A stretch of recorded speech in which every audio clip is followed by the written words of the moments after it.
दौरा धूरा न माटी खेलेला खाली चोली रंगेला।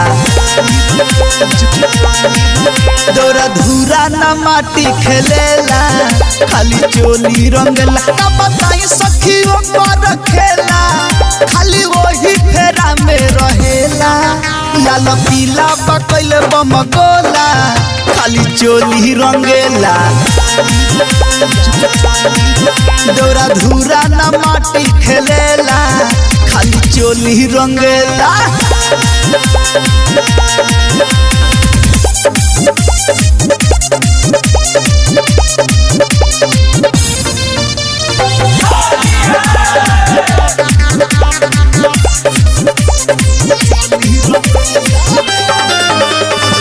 इहे नानी के ओकर लागे सखी चाल हो बेरी बेरी हमर छुअल चाहे गाल हो।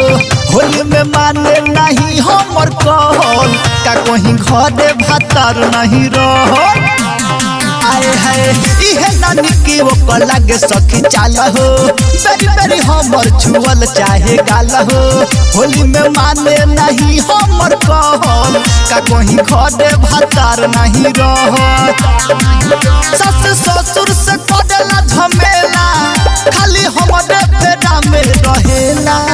लाल पीला बकैले बम गोला खाली चोली रंगेला।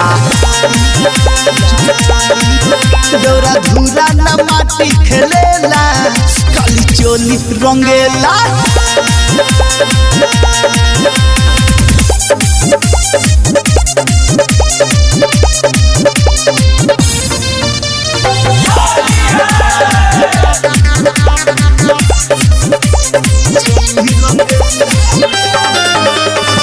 पहला होली में करब पूरा दंग हो ए सखी एकरा से रहिले हम तंग हो।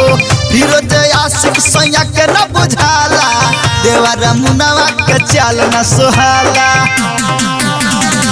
पहला होली में करब पूरा दंग हो ए सखी एकरा से रहिले हम तंग हो। फिरोज आशिक सैया के न बुझाला देवरा मुनवा के चाल न सोहाला। कब नैहर से जैती न ससुरा सहे के पड़ित ना झमेला। लाल पीला बकैले बम गोला खाली चोली रंगेला। दौरा धूरा न माटी खेलेला खाली चोली रंगेला।